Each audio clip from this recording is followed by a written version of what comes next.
Assalamualaikum warahmatullahi ta'ala wabarakatuh. Tuan-tuan, perempuan sekalian, setiap masa dan keadaan kita kena sentiasa bersyukur dengan apa saja nikmat yang Allah bagi pada kita. Kita ni adalah hamba kepada Allah SWT. Allah yang cipta kita dan Allah yang melihara kita. Semua benda dalam dunia ni berlaku dengan izin Allah SWT. Allah yang buat segala-galanya. Selain pada Allah, tak ada siapa yang boleh buat segala-galanya. Ini kalimah iman. Kalimah la ilaha illallah, kalimah tiada lain melainkan Allah SWT. Tiada yang berkuasa melainkan Allah SWT. Kalimah taibah la ilaha illallah. Jadi kita sentiasa meyakini apa yang berlaku semuanya Allah yang buat. Dan bila Allah melakukan sesuatu, semuanya ada khair, ada kebaikan. Tak perlu risau. Apa saja yang berlaku dalam dunia ni berlaku dengan izin Allah SWT. Baik, tazkirah yang kita selalu setiap hari tazkirah ni peringatan, nasihat. Yang mana kita ni insan selalunya lupa. Ada kita tahu tapi kita lupa. Ada kita tak tahu langsung, jadi kita kena belajar. Kita kena belajar ilmu Allah, ilmu apa yang Nabi SAW. Ilmu ni apa? Makna ilmu ni benda yang kita nak tahu apakah perintah Allah, apakah sunnah Nabi SAW dalam 24 jam kehidupan kita. Supaya kita dapat buat itu perintah Allah dan kita amalkan dengan cara Nabi SAW. Barulah Allah terima, Allah redha dengan kita. Jadi kita kena diberi peringatan setiap masa sampai kita mati. Ilmu ni kita kena belajar sampai kita mati, sampai kita meninggalkan dunia ni. Dan bila kita belajar ilmu, Allah suka. Allah akan buka jalan-jalan, mudahkan jalan-jalan kita ke syurga. Jadi dalam rukun Islam, detail sebenarnya, banyak benda kita nak belajar. Oleh itu, ini dalam bulan puasa, kita fokus pada ibadah puasa bulan Ramadan. Jadi baik, hari ini adalah benda yang kita nak belajar bersama. Semua kita ni pelajar, semua kita ni sedang belajar. Okay. Baik, apakah makna puasa? Puasa makna menahan diri daripada sesuatu. Makna puasa, dari segi istilah bahasanya, puasa ni menahan diri daripada sesuatu. Dari segi syarak dia, menahan diri daripada perkara-perkara yang membatalkan puasa dari terbit fajar hingga terbenam matahari. Macam sekarang lah, terbit fajar hingga terbenam matahari. Dimulakan dengan niat berpuasa kerana mengharapkan keredaan Allah SWT. Jadi kita berpuasa ni kerana Allah, kasih dan sayang kita kepada Allah, taat kepada Allah. Kita berpuasa, Allah suruh kita taat. Taat, agama ni taat. Mentaati segala perintah Allah dan mengikuti segala sunnah Nabi SAW. Itu agama. Orang beragama maknanya itu. Jadi berpuasa pada bulan Ramadan, hukum dia fardu ain, makna wajib atas setiap kita berpuasa. Jadi dalam Quran, dalil dalam Quran, Allah SWT berfirman dalam surah Al-Baqarah ayat 183 yang bermaksud, wahai orang yang beriman, diwajibkan atasmu berpuasa sebagaimana telah diwajibkan atas orang sebelum kamu, semoga kamu bertakwa. Surah Al-Baqarah ayat 183. Dalam surah Al-Baqarah ayat 185 Allah berfirman lagi, pada bulan Ramadan, sekarang inilah diturunkan Al-Quran yang menjadi petunjuk bagi manusia dan penjelasan daripada hidayah serta pembeza antara yang hak dan yang batil, maka sesiapa yang melihat bulan Ramadan hendaklah ia berpuasa. Jadi sekarang kita berpuasa. Jadi Quran ni adalah petunjuk bagi kita semua. Maknanya ikut Quran kita berjaya. Petunjuk, guideline. Itu dalam surah Al-Baqarah ayat 185. Dalam hadis Nabi SAW, maksudnya Nabi SAW bersabda, diasaskan Islam atas 5 dasar, iaitu mengaku bahawa tiada Tuhan selain Allah dan bahawa Muhammad sallallahu alaihi wasallam utusan Allah, Rasul Allah sallallahu alaihi wasallam, mendirikan solat, membayar zakat, haji dan berpuasa pada bulan Ramadan. Okey, ini rukun Islam. Ini dalil tentang adanya perintah supaya kita orang Islam ni wajib berpuasa, fardu ain. Ada puasa-puasa wajib lain, contohnya jenisnya puasa lain yang wajib ialah puasa nazar. Puasa yang diniatkan untuk dilakukan kerana terkabulnya sesuatu hajat, seperti menang dalam perbicaraan atau berjaya dalam peperiksaan. Ini nazar. Jadi puasa tu puasa wajib. Lagi satu, puasa kifarat, yakni puasa dalam erti kata membayar denda kerana melanggar syarat-syarat berpuasa, seperti bersetubuh dengan isteri pada waktu siang bulan Ramadan. Ini pun puasa kifarat. Dia wajib puasa. Puasa kifarat di sini ialah berpuasa selama 60 hari berturut-turut. Sebenarnya dalam bahasa Arab disebut kafarah. Ini semua ringkas-ringkas mengenai puasa, supaya kita faham dan kita tahu dan kita dapat amalkan. Jadi Ramadan merupakan satu daripada rukun Islam. Mengingkari kefarduannya adalah kafir dan terkeluar daripada Islam. Kenapa kena puasa? Kenapa kena puasa? Tak perlu puasa. Itu dah consider mengingkari kefarduan adalah kafir dan terkeluar daripada Islam. Puasa Ramadan mula diwajibkan pada hari Isnin 2 hari bulan Syaban tahun kedua Hijrah. Puasa Ramadan. Apakah hikmah berpuasa dan apakah kelebihan Ramadan? Dia banyak. Di antaranya lah, kesatuan hati dan niat tulus ikhlas ini dilakukan semata-mata untuk mengabdikan diri terhadap Allah SWT. Mengabdikan diri terhadap Allah SWT. Jadi semua Islam seluruh dunia diperintah untuk berpuasa dalam satu masa yang tertentu. Dengan diwajibkan berpuasa, semua golongan Islam, kaya dan miskin, berada dan tidak berada terpaksa menempuh ujian yang sama. Sama je semua, orang kaya orang miskin. Dengan berpuasa menimbulkan keinsafan dan perasaan bertimbang rasa serta kasih mengasihi sesama umat Islam. Kasih mengasihi sesama umat Islam. Wujud dalam puasa, wujud ada kita sifat sayang, kasih. Yalah bulan puasa jiran ni hantar makanan, kita hantar sana, orang ni pun hantar, orang ni pun hantar. Allahu Akbar. Macam kat rumah saya ni, kita hantar je, orang sana hantar satu jenis masakan, kuih je bagi, datang 5, 6, 7 jenis pula. Saya ada hari-hari je lah Allah letakkan kasih sayang, semua rasa nak sedekah, nak bantu, nak tolong. Amalan berpuasa melahirkan jiwa insan yang selalu taat kepada Allah. Justru itu akan lahir pula ketenangan jiwa dan ketakwaan. Ketenangan jiwa dan ketakwaan. Dari segi kesihatan, perut yang melalui proses berpuasa dapat dibersihkan. Orang selalu orang kata detox kan. Bulan puasa ni rehatkan perut kita. Kebanyakan penyakit bermula daripada pemakanan usus daripada perut. Kita bukan buat kerana tu, tapi inilah hikmah berpuasa, kelebihan berpuasa. Perut yang melalui proses berpuasa dapat dibersih, sekaligus beberapa penyakit yang terdapat dalam tubuh badan manusia dapat diatasi. Bagus sangat puasa ni, wah dia. Dah ada dah jawapan. Puasa itu disifatkan oleh Rasulullah SAW sebagai separuh daripada kesabaran. Kesabaran. Jangan mengumpat, jangan fitnah, jangan menipu.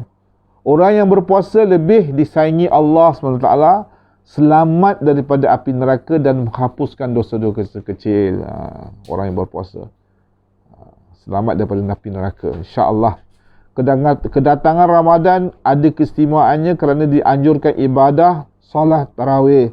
Di samping itu diwajib juga zakat fitrah, zakat badan ke atas golongan yang mampu sebagai satu kewajipan membantu insan muslim yang lain, khususnya mereka yang daif. Jadi kita berpuasa siang hari, malam hari kita solat tarawih, lepas tu insya-Allah kita bayar, semua kita bayar zakat fitrah. Jadi orang Islam ni ujung dekat nak habis ni, sekarang lah boleh bayar zakat fitrah. Jadi kalau bayangkan 20-30 juta satu orang bayar ikut keadaan negeri, banyak kutipan zakat fitrah yang mana boleh membantu mereka yang daif. Nabi SAW beritahu, sesiapa berpuasa Ramadan dengan penuh keimanan, mengharap balasan daripada Allah SWT, diampunkan dosa-dosanya yang lalu. InsyaAllah Allah ampun dosa kita. Kita ni semua orang banyak dosa sebenarnya. Hari-hari kita buat dosa. InsyaAllah dengan puasa ni, dengan penuh yakin, keimanan, Allah SWT akan ampunkan dosa-dosa kita. Ketibaan Ramadan menandakan terbukanya pintu-pintu syurga, ditutup pintu-pintu neraka dan dirantaikan syaitan. Malam nuzul Al-Quran 17 Ramadan, besok lusa 17 hari ni 15-16 Ramadan, merupakan saat penting Al-Quran diturunkan dari langit ke dunia untuk menjadi pedoman manusia hingga ke akhir zaman. Jadi dengan penuh yakin, Al-Quran ni pedoman, kitab Al-Quran yang diturunkan Allah SWT adalah pedoman untuk setiap manusia sampai akhir zaman. Ikut Quran berjaya, tak ikut Quran, tak ikut hadis Nabi SAW, apa buat pun tak akan berjaya. Jadi 17 Ramadan adalah nuzul Al-Quran. Terdapatnya Lailatul Qadar, iaitu satu malam yang padanya terdapat saat penuh keberkatan, menyamai 1000 bulan, iaitu 83 tahun 3 bulan. Ganjaran pahalanya daripada Allah SWT. Jadi kita kena mengejar, mencari Lailatul Qadar.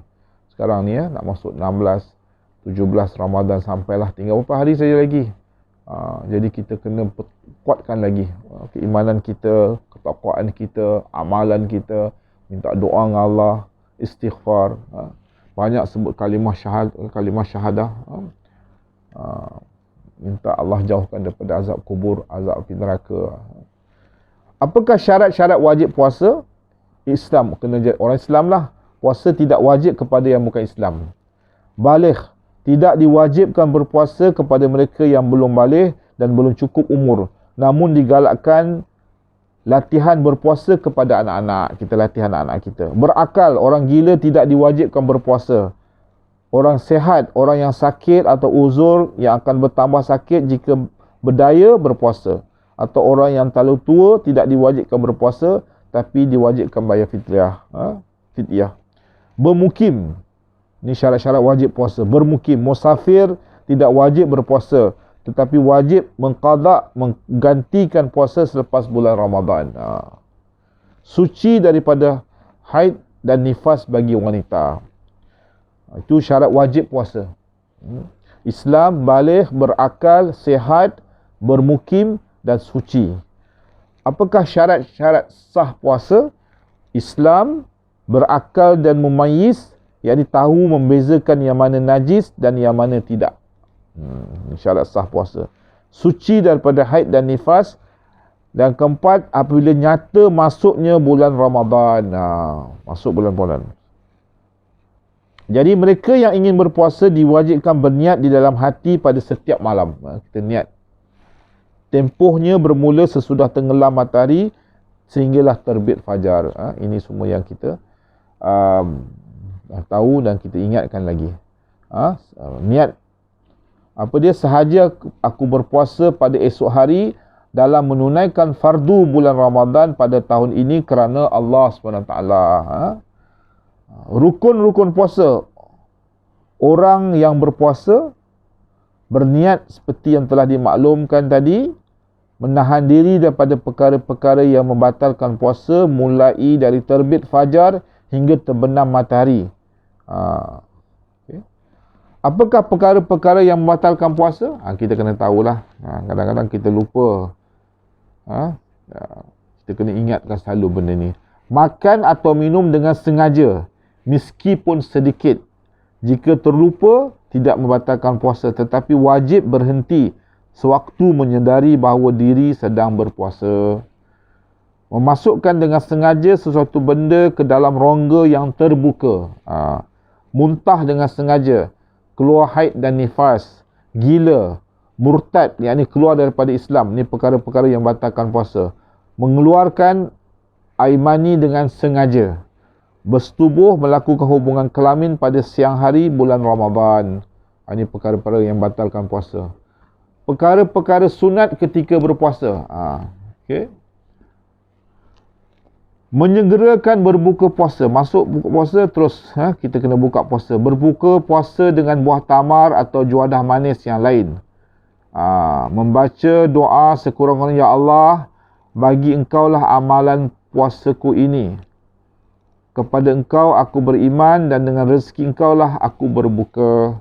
Melambatkan bersahur kerana ada padanya berkat. 1-2 pagi bangun sahur kan, jangan dekat-dekat lewat setengah jam sebelum kita bangun sahur, makan sahur. Memperbanyakkan membaca Al-Quran, berzikir, berselawat dan membuat amal kebajikan bulan puasa ni. Sentiasa bersedekah kepada fakir miskin dan anak-anak yang kurang bernasib baik. Ini perkara-perkara sunat ketika berpuasa. Menjauhkan percakapan yang sia-sia dan perbuatan yang tidak membawa manfaat. Mandi junub lebih awal sebelum masuknya waktu subuh.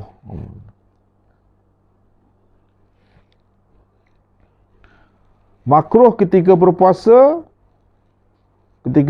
ketika itu bersuntik, berbekam, berkumur-kumur, memasukkan air ke dalam rongga hidung secara berlebihan. Mandi yang berlebihan, begitu juga merasa makanan di hujung lidah. Ini makruh. Bersuntik, berbekam, berkumur-kumur, memasukkan air ke dalam rongga hidung secara berlebihan. Mandi yang berlebihan, begitu juga merasa makanan di hujung lidah. Makruh, perkara makruh ketiga. Tingkatan puasa. Imam Al-Ghazali membahagikan puasa kepada 3 tingkat. Pertama adalah puasa umum, puasa kebanyakan umat Islam yang sekadar mampu menghindarkan perut daripada makan, minum dan menahan keinginan berjima. Yang kedua, puasa istimewa khusus, puasa yang dapat memelihara mata, telinga, lidah, tangan dan kaki daripada melakukan dosa selain menahan diri daripada perkara-perkara di atas. Ini puasa istimewa. Bukan saja menahan daripada makan, minum, tapi dia jaga mata dia, telinga dia, lidah dia, tangan dia. Puasa paling istimewa, puasa khusus al-khusus, merangkumi puasa umum dan puasa istimewa, disempurnakan pula dengan puasa hati daripada semua keinginan lahir dan batin. Inilah puasa tertinggi kedudukan di sisi Allah SWT dan merupakan amalan puasa para rasul, nabi-nabi SAW, para sahabat, para wali dan golongan ahli ibadah lain. Jadi kita mau jadi puasa paling istimewa, khusus al-khusus. Puasa macam nabi-nabi, puasa macam rasul-rasul, para sahabat.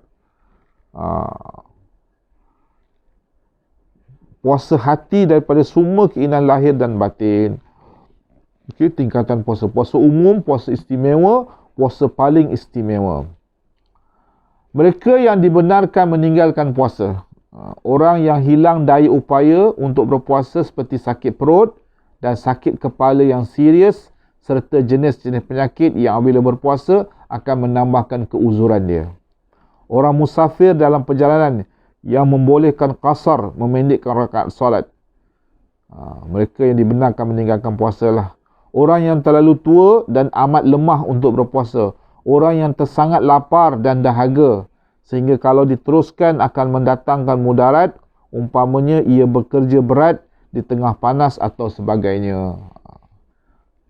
Kelima, perempuan hamil atau perempuan menyusukan anaknya dan apabila berpuasa boleh memudaratkan diri sendiri atau anak yang disusuinya itu. Okey. Ini perkara yang dibenarkan meninggalkan puasa. Qada dan fidyah puasa. Apakah hukum qada puasa atau menggantikan puasa Ramadan? Perlu dibuat mengikut bilangan hari yang telah ditinggalkan. Golongan yang wajib qada puasa. Orang sakit yang ada harapan sembuh. Orang yang bermusafir bukan kerana maksiat melebihi 2 marhalah. Orang yang kedatangan haid dan nifas, orang yang meninggalkan niat puasa. Orang yang sengaja melakukan perkara-perkara yang membatalkan puasa. Orang yang pitam atau mabuk sewaktu bulan Ramadan. Orang yang sangat lapar dan dahaga yang tidak membolehkannya berpuasa Ramadan. Fidyah puasa ialah amalan memberikan sedekah kepada fakir miskin dengan secupak beras bagi sehari berbuka puasa mengikut syarat-syaratnya. Ini golongan yang wajib qada puasa. Kita kena qada puasa kita lah. Mereka yang dikenakan membayar fidyah puasa antaranya termasuklah mereka yang tidak dapat mengqadakan puasa sehingga masuk Ramadan kali kedua. Fidyahnya 1 cupak beras untuk setiap hari yang ditinggalkan di samping mengqadakan puasa bagi setahun tertinggal. Kalau tidak diqada sehingga melampaui 2 tahun, maka dikenakan 2 cupak tetapi puasa tetap juga 1 hari tiada tambahan.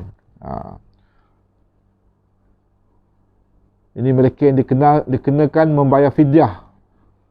Orang sakit yang tidak ada harapan sembuh. Orang yang terlalu tua dan tidak terdaya berpuasa. Orang yang ada qada puasa tetapi meninggal dunia sebelum sempat berbuat demikian, fidyah dibuat oleh kerabat si mati atau diambil daripada harta pusakanya. Ini yang kita kena belajar tahu ni. Kelima, perempuan yang mengandung dan perempuan yang menyusukan anaknya perlu mengqada puasa dan membayar fidyah secupak beras pada setiap hari yang ditinggalkan sekiranya dia meninggalkan puasa kerana bimbangkan anaknya. Tetapi sekiranya dia takut mudarat pada dirinya, dia hanya wajib mengqada puasanya. Ini tentang kifarat orang yang bersetubuh di bulan Ramadan. Orang yang bersetubuh pada siang hari bulan Ramadan, maka kedua-dua suami isteri tersebut perlu mengqada puasa berkenaan dan suami wajib membayar kifarat denda. Seperti 1, memerdekakan seorang hamba mukmin lelaki atau perempuan. Memerdekakan seorang hamba mukmin lelaki atau perempuan. Sekiranya tidak mampu berpuasa 2 bulan berturut-turut tanpa terputus. Kalau tidak berdaya, memberi makan kepada 60 orang fakir miskin. Ini semua kifarat orang yang bersetubuh di bulan Ramadan. Bagaimanapun jika persetubuhan itu dilakukan kerana terlupa, jahil tentang haramnya atau dipaksa, ke atasnya tidaklah wajib kifarat.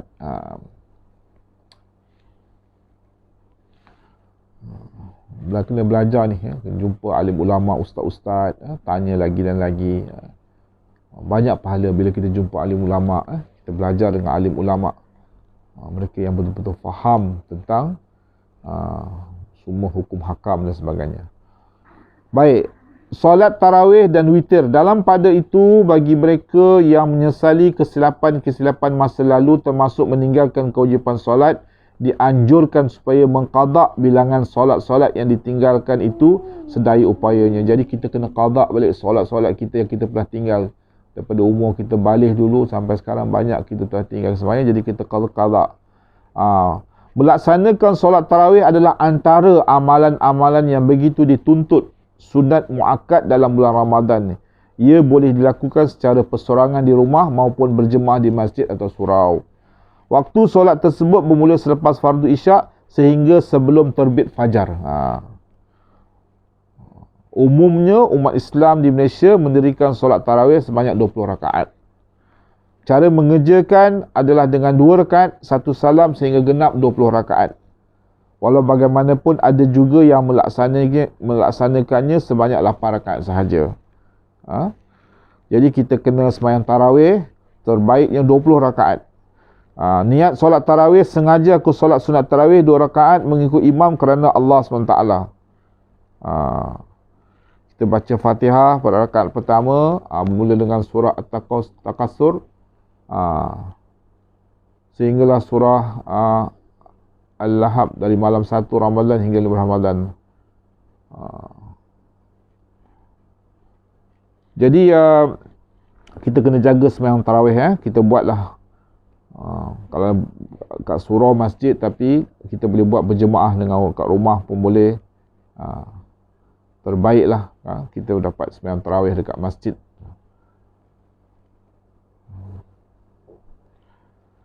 Lepas tu solat sunat witir dilakukan sekurang-kurangnya 1 rakaat, sebaik-baiknya 3 rakaat, 2 salam, dan sebanyak-banyaknya 11 rakaat dengan 6 salam. Ini solat sunat witir. Niat dia sengaja aku solat sunat witir 2 rakaat atau 1 rakaat kerana Allah SWT. Jadi kita sembahyang tarawih, sembahyang witir, semua kita kena jaga. Puasa yang haram, puasa haram, maknanya tidak dibenarkan berpuasa hari raya Aidilfitri pada 1 Syawal, hari raya Aidil Adha pada 10 Zulhijjah, 3 hari tasyrik iaitu 11, 12, 13 Zulhijjah. Keempat, hari Syak iaitu hari yang diragoi antara 30 Syaban ataupun sudah masuk 1 Ramadan. Puasa sunat, puasa sunat 6 hari, puasa 6, dia panggil puasa 6 insya-Allah. Semua kita insya-Allah boleh buat lepas hari raya kedua raya lah, bulan Syawal. Pada bulan Syawal, khususnya selepas Aidilfitri, berturut-turut 6 hari adalah lebih afdal. Hari Isnin dan Khamis setiap minggu. Kita cuba puasa hari Isnin dan Khamis setiap minggu. Sebenarnya bagus Islam ajar kita ni. Semua Islam, Isnin, Khamis puasa. Puasa hari Ashura 10 Muharram, puasa 9 Zulhijjah, sempena wukuf di Arafah bagi orang yang tidak mengerjakan haji pada tahun itu. Puasa hari 13, 14 dan 15 setiap bulan. Puasa hari 28, 29, 30 setiap bulan. Puasa nisfu Syaban, 15 Syaban. Jadi bayangkanlah setiap minggu Isnin Khamis puasa. Maknanya ada berapa minggu? 52 minggu kali dengan 2, dah 104 hari. Kita puasa hampir 104 hari daripada 365 hari. Lepas tu ada puasa lagi, puasa 6, tambah lagi Ashura 9 Zulhijjah, puasa 13, 14, 15 setiap bulan. Allahu Akbar. Yang sebenarnya kalau kita dapat amalkan ni, hikmah dia Allah bagi kita sihat. Bukan kerana kita nak sihat, tapi ialah 200 hari kita puasa seluruh tahun. Allah SWT dah tunjuk pada kita, Nabi dah tunjuk pada kita. Puasa hari 28, 29, 30 setiap bulan. Kita cubalah. InsyaAllah saya pun azam niat untuk jaga amal ni. Paling kurang lah Isnin Khamis kita puasa. Ini puasa sunat yang mana kita bagus. Kita puasa makruh, puasa hari Jumaat secara berasingan. Contohnya tidak didahului oleh puasa hari Khamis sebelumnya atau Sabtu sesudahnya. Ini makruh. Puasa 15 hingga 30 Syaban bagi bukan qada atau puasa sunat yang tidak pernah dilakukan sebelum 15 Syaban. Tiba-tiba sampai 15, 16, 17 dan seterusnya ingin berpuasa sunat. Ini puasa makruh. Berpuasa terus-menerus sepanjang tahun. Ini pun makruh lah. Permasalahan puasa. Perempuan yang ingin berpuasa sunat perlulah meminta izin daripada suaminya terlebih dahulu. Untuk wanita, isteri, kena minta izin suami dia dulu. Jika isteri sedang berpuasa sunat, diminta memenuhi kehendak syahwat suaminya, perlulah ia menghentikan puasa tersebut kerana mematuhi kehendak dan perintah suami adalah wajib. Ini permasalahan dalam puasa.